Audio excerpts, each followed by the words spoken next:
Hi friends, this is Max. I'm a trainer and massage therapist here in Barcelona. Today we're gonna work on shoulder pain and we're gonna try to solve it. We're gonna try to solve it in a side lie position.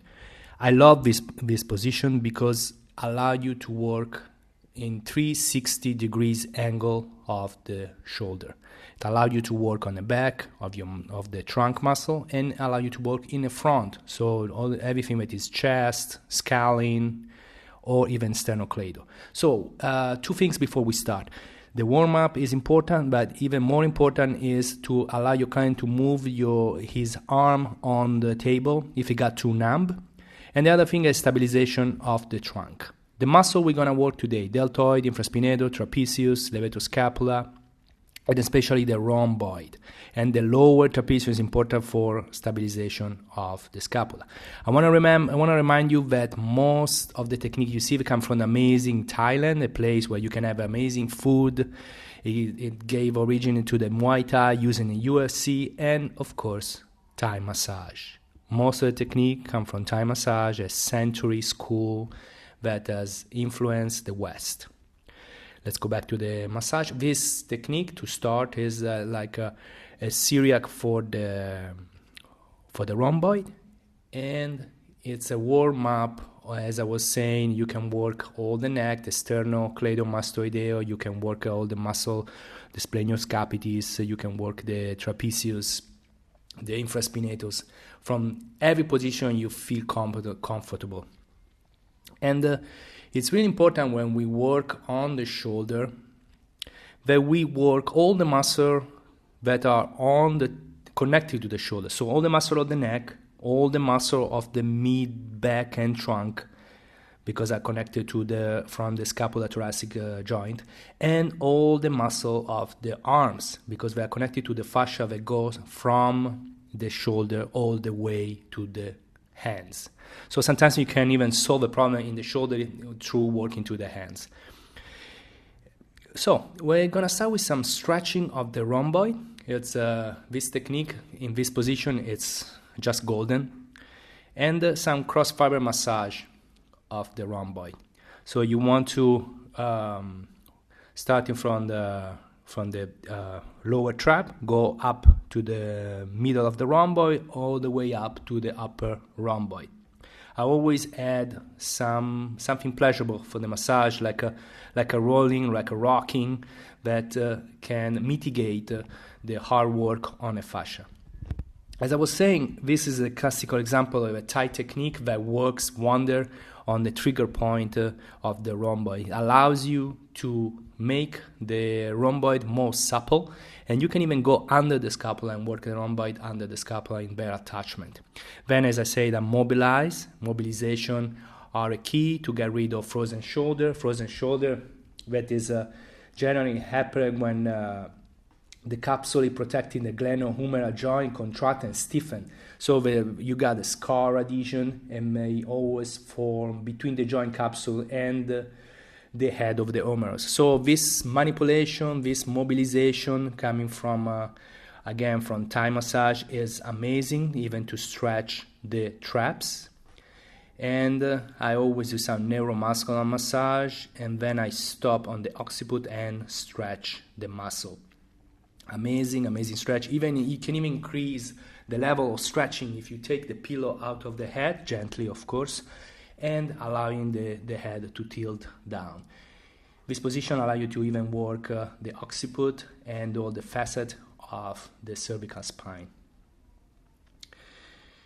Now we are working on the scapula and the muscle around the scapula from a different position. You always want to work a muscle in different position, in different angle, to give the dorsomedial lemniscus, the mechanoreceptor that go directly to the brain, another way to perceive the pain, perceive the touch. This contour straight technique is amazing because it allows you to work in the same time the chest and the trapezius and the rhomboid at the same time. Then I move to some stripping of the latissimus dorsis, that is connected with what is called the lateral line, and it's a way to free the subacromial space to avoid bursitis and to avoid tendinitis. Really helpful in this technique in frozen shoulder, again, because it increased the range of motion. And because what's happening when you create adhesion inside the capsule, you lose range of motion. So it's really important that you do exercise yourself and not just count only on the physiotherapist or the massage therapist.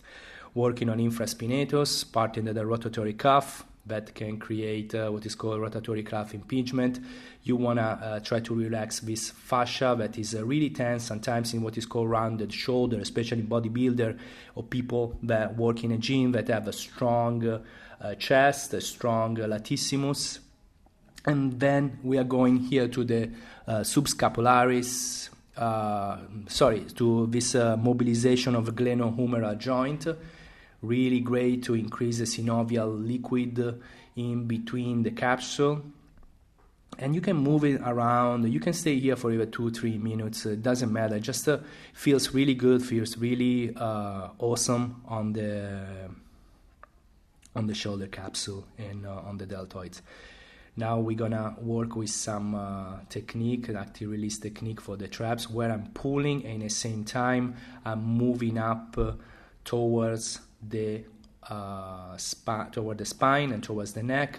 In the same way, if you grab the supraspinoso, you can do the same work with the same technique. This technique will be better made on the other side. Exactly, that's what I do. I will move back and use the engagement in the movement of the client to pin and stretch the trigger point that are necessary to release this fascia. The fascia, we're trying to restore the sliding between the fascia. This is really important to increase movement, to increase the mobility of the glenohumeral joint and the scapula-thoracic joint. Again, this technique can be done for all the rhomboid, all the way down. You can even work the lower traps. Lower traps and rhomboid are really important for retraction of the scapula. The lower traps is upward rotator and retractor of the scapula. And then one of the main stabilizer in abduction of the glenohumeral joint. That's why I'm working right now. I'm trying to have a little external rotation of the humerus to increase that work, and now back to some work on the lateral line all the way to the QL and some stretching. Most of the time you can have the lateral line blocked by a tough QL, and then I'm doing some work on the subscapularis, holding the subscapularis and the teres minor, while we're doing some motion upward with the scapula and the glenohumeral joint. Always give some technique to release the muscle after tough work. That was really painful. If you want to do that technique, really watch out with the sensitivity of your client.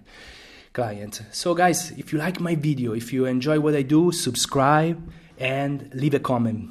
See you soon.